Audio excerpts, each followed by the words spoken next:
Hey guys, and welcome to Arsenal versus Chelsea pre-match thoughts. Today I am joined by a Chelsea fan, as you can see from his lovely bed sheets behind him. We've got George. Oh, hey. I was checking my bed sheets. I was confused for a second. I was like, what is he talking about my sheets for? George did join us on the Premier League predictions as well. I recommend you check that one out. We were joined by some small-time YouTubers as well in that video, like JCC. Anyway, moving on. Today we're going to bring you our team predictions. I'm going to give you the Arsenal, my predicted lineup, and the lineup I'd like to see us play. And George is going to go with the lineup he would like to see Chelsea play. We're going to go with our score predictions as well. And then we're going to finish it off with transfers, who else could be signed, and talking about the transfers that have come in so far. So I'll start straight away with my Arsenal lineup that I think we're going to go with, not necessarily the one I want to see. Quite and simple in goal, we've only got one, and that's Leno. Not much really to be said about Leno. I'll start from the left, so it starts okay. Well, it starts good, and that's Kieran Tierney. Obviously, last match was one of the standout players. Centre backs after that, I think it'll be Mari. Kill me now. I don't want to watch Mari play for Arsenal, to be completely honest, but I think he'll play again due to the fact that Holding is currently linked with a move to Newcastle and apparently isn't 100% match fit. Then next to that, I think it will be Ben White again. Speaks for itself, really. And then last but not least, by any stretch of the imagination, is Callum Chambers. Why the man still wears an Arsenal kit, I don't know. I do love these guys as players, by the way. Not as people, but as players, not necessarily. And I think that'll be our backline unchanged. From the 2-0 loss against Brentford. And that's very similar with the midfield. I think it will be a Xhaka and Sambi again, purely because of the fact that Partey's not fit. I think Sambi actually did all right in that game. He did show moments of like brightness.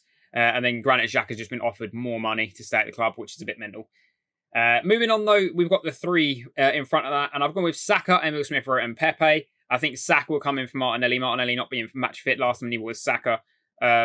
But I think Saka will come in, which would be a good thing for us. And up front, I've got a bit hopeful here, but I've stuck Lacazette. Rumours are he has COVID.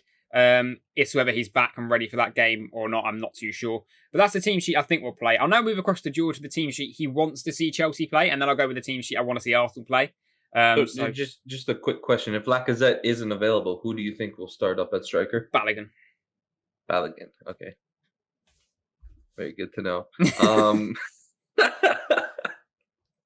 So moving on, I think Chelsea is it probably won't be too much changed from the lineup against Crystal Palace. Probably Edouard Mendy in net. I think he's quickly becoming one of the best goalkeepers in the Prem.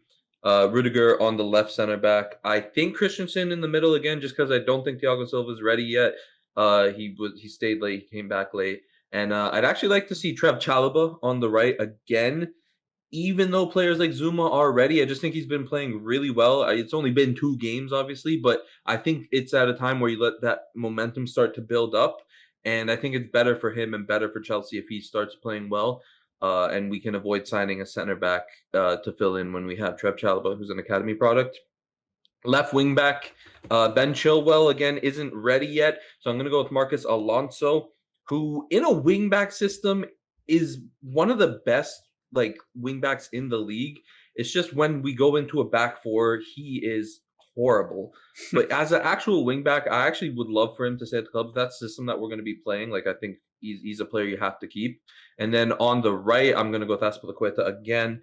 I want to see Reece James there, but I just think for the start of the season, you got to build off on a good result that you got against Crystal Palace. It's too much of a gamble to put Reece James in. You kind of just got to go with something that you know. And Azpilicueta, 2 in midfield. I'm going to go Jorginho and hopefully Kante because he should be coming back from his injury. I think he had a problem with his ankle. So if he can get back fit into the team, then I think that would be the best. And then obviously Jorginho just kind of makes everything tick in the Chelsea midfield. And then up front, I actually would have liked Tammy Abraham, but he has literally just moved to Roma the day that we're recording this. So I think it's going to be Lukaku if he's ready. I was hoping we wouldn't have to just throw him straight into a big game against Arsenal like that at the start of the season. But, I mean, sometimes players thrive off that kind of energy. Oh, I wasn't done. I thought I was done, bro. Yeah. So I'm going to go with Mason Mount on the left, and then I'm probably going to take... I would like to see Pulisic, but if Pulisic plays, he's going to have to play on the left. So, you know what, fuck it. I'll stick Pulisic up front as well on the right. Fair play, fair play. Just before I move on to the Arsenal team sheet, I'd like to say thank you for saying you don't want to throw Lukaku in there in a big game against Arsenal. Big game. We're still big lads. Sad times. How the mighty have fallen. Anyway, moving on. Is that what you're celebrating? Yeah, it is actually. Moving on. This is the team sheet I'd like to actually see Arsenal play. And I think it would give the best chance of us actually getting points against Chelsea. So I'm starting off Leno in goal, obviously. Speaks for itself. He's the only keeper we really have. Kieran Tierney, left back. He's one of our best players and should be captain, realistically. We keep giving Xhaka the armband when Aubameyang's not there. Pointless. Just give the armband to Kieran Tierney. The game where we played Tottenham, went 1-0 down and the strikers missed about 300 chances. That man showed passion and was absolutely screaming at them. And that's what we need someone to do. Someone that's actually going to grab them by the balls and tell them what to do. Moving on, we've got Rob Holding in the back line. Grab him by the what? Grab him by the balls and get him going. That's what we need him to do. We're going to move Rob Holding in centre-back with Ben White. I think that's actually our best centre-back line in this season will be Rob Holding and Ben White if Rob Holding stays. Rob Holding did have our most clean sheets last season. When we had David Luiz and Gabriel, it was shaky. Even Gabriel and Rob Holding looked a bit shaky. I just think Holding's just more no nonsense than Gabriel. Gabriel will try some silly things that's going to cost us. Rob Holding would rather just belt the ball downfield instead of trying to pass it back round to Leno, and that ain't going to go well. Anyway, Ben White next to him speaks for itself. Again, we need to see what the man can do. 50 million. I do think we've overpaid, but hopefully he will be able to shore up our defence. And then I've gone with Tavares in right back. I know he's a left back, but realistically, he came on for Callum Chambers because Arteta saw how bad the man was playing. Bellerin's linked with a move away. Chambers isn't good enough. Play him there, see how it goes, and until we bring in a right back, it could be something we could do. And then obviously link with Kieran Trippier. Just bring him in, buy him. I don't care. We need someone. He's better than what we've got. Bring him in. In the midfield, I've gone with Sambi and Xhaka. I don't think it's going to be that bad as long as Xhaka doesn't stand still with the ball on the edge of the box again and almost give away a goal. Sambi looks like an actually decent player. And I think it's potentially someone that will be able to move the ball forward a lot better in our midfield. And I'm actually looking forward to seeing him and Thomas Partey play together at some point. On the right, we've gone with Nicolas Pepe. I think he'll cause Chelsea problems during the game. And I think he's one of our only problems, are going to be able to cause them problems. And that, along with Saka, I think having them two running in at Chelsea will be the danger for that match. I've gone with Emil Smith-Rowe in the middle. Kind of speaks for itself as well, the way he's been playing recently. Played really well the other day, unfortunately. We just didn't have anyone that could put the ball in the back of the net. And then I have gone with Lacazette up front because I'm hoping he'll be fit. He was our best best striker during pre-season. Aubameyang hasn't really hit the mark, and I don't really think he'll play for Arsenal for a little while at the moment, as I don't think he really agrees with what's going on. But that is the team sheet I'd like to see play. Score predictions. I'm going to let you go first on this one again because just want to see how many you're going to say we concede. The thing is, Arsenal versus Chelsea in recent meetings, you guys have been shit, but you've turned up against us the past few times. We turn up against small teams, so. Go on. Champions of Europe. But I do still stand by. You guys are shit. Like, you guys are a very bad team right now. We're in the mud. Yes, but so I do think that a result could go your way, but if it does, it is going to be a huge upset for Chelsea because we realistically should be beating you comfortably with the team that we've got, with the team that you guys got, with the manager that you guys got. So I think if all goes well, that lineup that I just said there, up against the lineup you just said there, I think that could be an easy 3-0 or a 2-0. It just kind of depends on how the game starts because we tend to start very strong, and if we can get a goal early, I feel like that will fuck you guys up.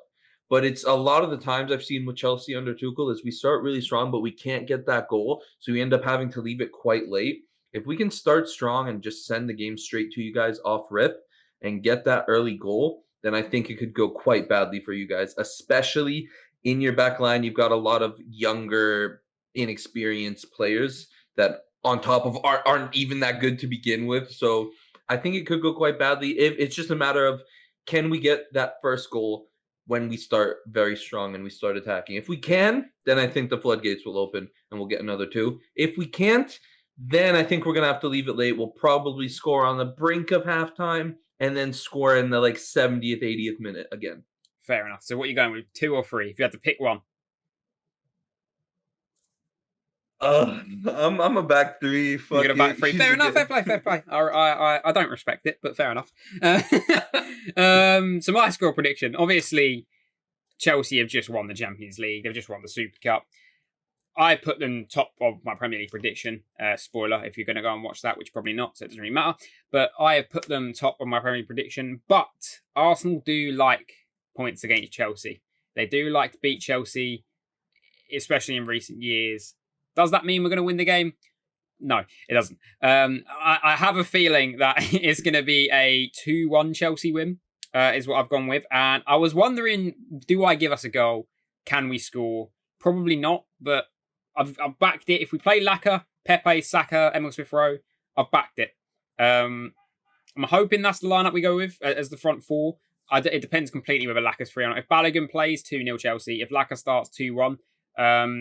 I think we could end up scoring quite early, but then what we'll do is we'll sit back for the rest of the game, trying to defend that 1-0 lead, and it will cost us because realistically, if you're going to sit back against Chelsea's team, they're going to eventually probably get a goal.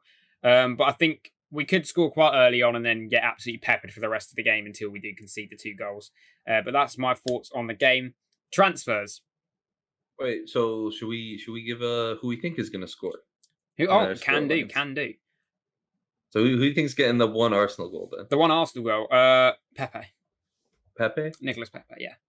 Okay, and do you give a prediction on the 2 Chelsea goals? I'll let you go with the Chelsea goals first, and then I'll go with. Okay. Well, you've got 3 Chelsea goals.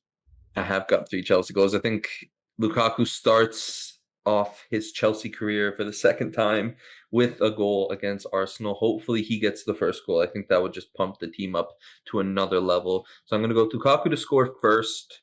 Then second, I'm going to go with Pulisic because he has just scored against Palace, and this really is like his do or die season at Chelsea. Like he needs to step up, and I feel like he'll want to try and build on that goal that he's got against Palace to kind of solidify his spot in the first team. So I'm going to go with Pulisic for the second, and the third one, I'm going to give it to a Jorginho penalty. He'll step up from the penalty spot. I was actually going to have Jorginho as one of my goal scorers. Yeah, I think he just likes to go against open play or penalty. Open play. Open play. I think it'll be open play goal. You're going to bombard us. I think at one point, especially if we go 1-0 up. I actually think the second goal is likely to come from a set piece. And it's whether is Lukaku going to body someone in the air to the ball, or one of your defenders going to body someone in the air to the ball. Or I'm not Alonso going to score a free kick again. Nah. It's not happening. I'll go over Lukaku. I don't think he's going to score a debut goal, part of me. But if anyone's going to body anyone in the air, it's going to be him, isn't it? So yeah. I'll go with that. So they're the goal scorers, in my opinion. If anyone's going to score for Arsenal, who would it be for you? Leno. Yeah, an own goal maybe. Touche.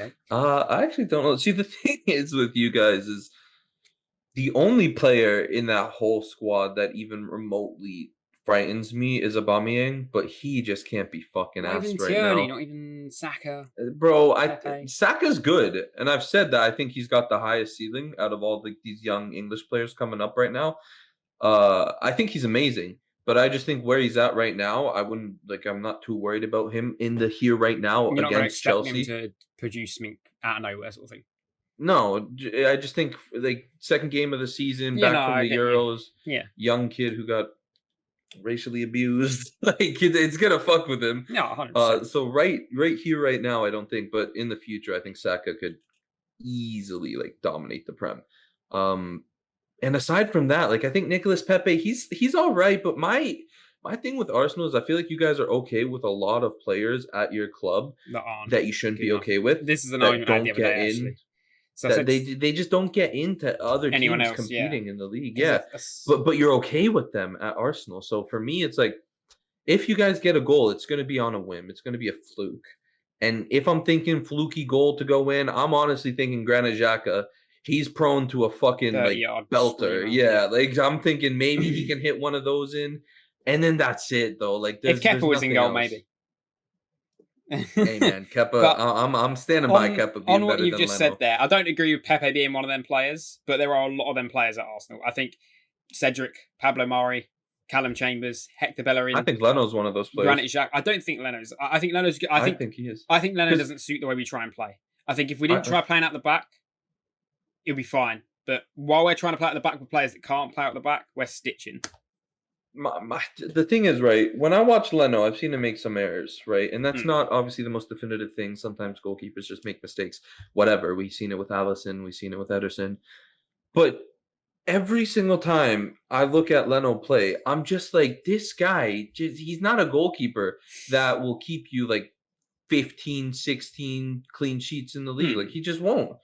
And you look at his time in the Bundesliga as well, and it's like, did he even at Leverkusen? Did he even get them into the Champions League? Like, I don't I'm not think too he sure, even, to be completely honest with you. like, I think he peaked at like a 4th place finish in Germany with Leverkusen. And it's just like, he's not a goalkeeper for me that I'd have in net that I'd be like, I trust this man. Like, I wouldn't trust him as a fan. I trust him. You look at the teams around you guys, even Tottenham. They've had Hugo Lloris for a hot minute now. Yeah. And he's that goalkeeper for them. Yeah. You look at City, they've got Ederson now. Obviously, they had to do a lot of trial and error to get to Ederson.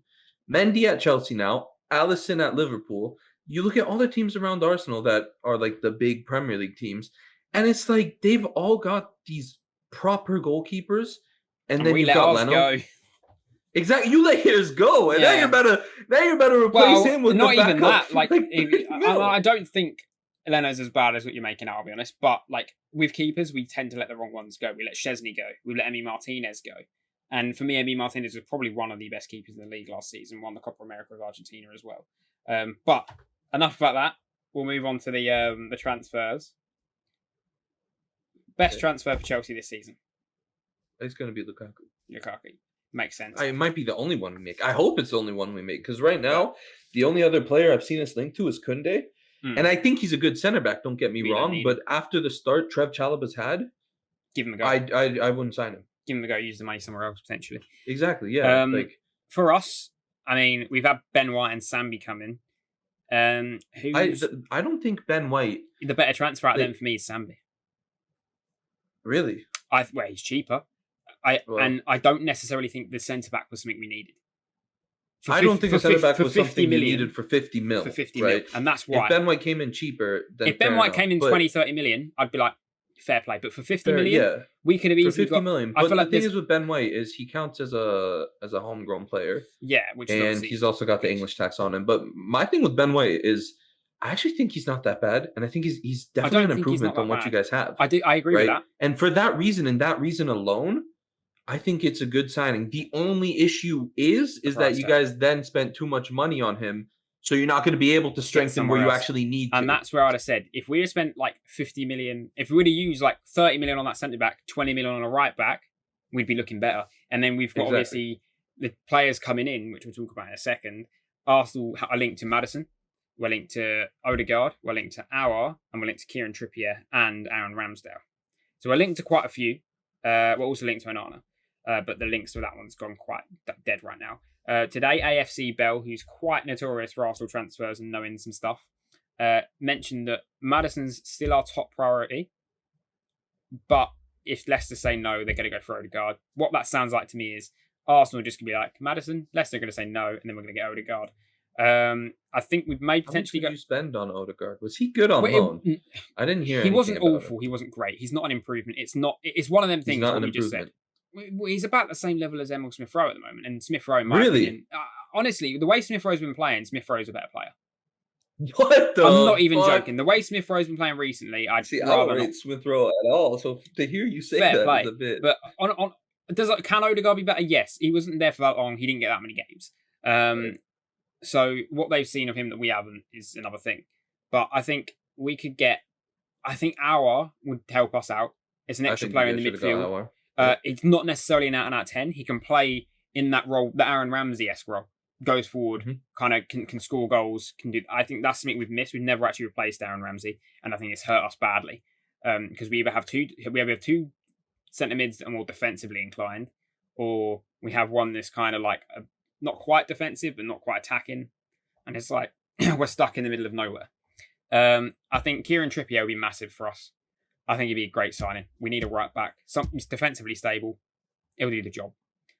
I don't think he'll cost an arm and a leg. And apparently he wants to come back to Premier League.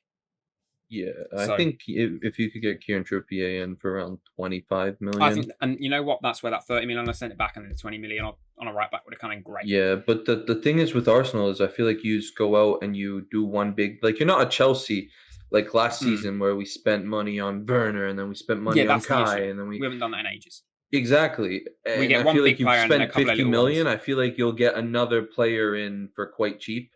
Hmm. And then call it a transfer window. I think spent here. And what I then think's that's going to that. happen is Odegaard's going to come in for around 35 million now. It seems to have gone down. And then, well, maybe if we're lucky, add Aouar to that. And then I think we'll panic buy Aaron Ramsdale. So you think you're making 5 signings this window? It wouldn't surprise me, but I don't think they're the right signings necessarily. I don't think we're going to pick the right. See, even that though, I don't know. I just don't see Arsenal as that club to make that many signings. There'll be all at pure once. panic. It will be pure deadline day panics. That's what it will be. We'll offer more. We'll end up buying Aaron Ramsdale probably for more than 30 million on deadline day because we need another keeper. We can't not buy another keeper. Right. We've got to get someone. Well, even if we have to loan someone again, like Mhm. it will do. Yeah. Are we going to get a right back? Who the fuck knows? We're trying to offload Bellerin, get him gone, use the money, get someone else. Try. How much do you think you could get for Bellerin though? Apparently we're getting offered 25 million for him, which I'd fucking take like that. By who? Where's he going? I'll be honest, I can't remember what club it was. Because I think I think any top club would be out their mind to sign Bellerin. Yeah, I agree. As a right back, he's not a top club right back. Maybe he goes to some mid-table team in like Italy or something. Fair enough. But a team that wants to get into the Champions League to sign Bellerin, yeah, it's you'd have to be a bit nuts. It is a bit mad. Yeah. Love him as a person again. No offense, Bellerin. Not that you're watching this, but you shit. The thing is as well. He had so much potential. He had that great season, and wasn't Barca in for him at one point? You know what it is? I just don't think he cares. I don't think, and this is the thing with a lot of Arsenal players do not care. They don't want to play. It's not that they don't want to play for the club. They've gone there because we give out ridiculous wages. We know they probably sit there and think, "Hold up, I can sit in this club for the rest of my career, even if I'm a bang average player, and I can sit there collecting 150k a week, and people will forget my name." I forgot Callum James played for Arsenal, by the way, at one point. I can't believe he still plays for Carl Arsenal. Jenkinson, another one that was at Arsenal for God knows how long, and what did he do? Again, the Carl Jenkinson, Arsenal fan, loved him. He lived a dream, realistically, but as the club, it's hurt us. But that's my thoughts on that. Do you think Chelsea's going to bring anyone else in? We'll try and keep it short because we are 23 minutes in. Oh my goodness. Yeah. Like I said, we're sniffing Koundé now. I would rather we didn't get him just to give Trev Chalobah that chance. We've already let Tomori go, and that one was a bit of a hard pill to swallow because I do think he's going to be one of those players that we do regret letting go. We've let Tammy go now too. I think we're instilling a buyback clause though in that Tammy, deal. I think he would have done great at Arsenal. I think Tammy realistically should have, after his top goal scoring season at Chelsea, he should have gone to Aston Villa. Because I just think that move would have worked out great for him. He would have got more minutes in the Prem. in England. Would have been able to prove himself more. Yeah, exactly. Because he's still so young, and I think he's got like over 100 like professional senior goals, and it's just like he's nowhere near peaked, right? So again, we've kind of let players go again, which I can understand just based on contextual situations that we're in right now. In terms of bringing players in, though, I think we've done well to bring in Lukaku. He's definitely an upgrade, and he's definitely going to hopefully replace Diego Costa, which realistically we haven't replaced since he left. But aside from that, I think in midfield we've got more than enough depth. Up front, we've got an insane amount of depth. Defensively, we've got depth as well. And we've got Kepa as a backup goalkeeper, who I think is a great backup goalkeeper. So I don't think we need to sign anyone else. I would leave it at that, to be honest. Like I wouldn't. I wouldn't spend the money to bring anyone in because it's just like you've got more than enough there, and you kind of let them play for the season and anything you don't spend now, you have in January you get to spend later, as well, which I think is massive. Whereas for Arsenal, it is going to be spend it now. We've probably got nothing in January. Yep, that's normally what happens. But we'll leave it there. My predictions are 2-1 to Chelsea. George's predictions 3-0 Chelsea. I think it was back in the end. Let us know, guys, if you have got this far, which I doubt, who you want to sign, who you want Arsenal to sign, and let me know what you think your score prediction is going to be. But if you are new around here, drop a sub. Make sure you check out George's channel. He doesn't tend to upload too much, but I think we can. It's not worth I think it, we man. can peer pressure this man into uploading a few maybe Chelsea videos, maybe following in the footsteps of me. And you never know. He's got the bed in for it. He's got the bed in for it. So yeah, we'll see you in the next one. Peace.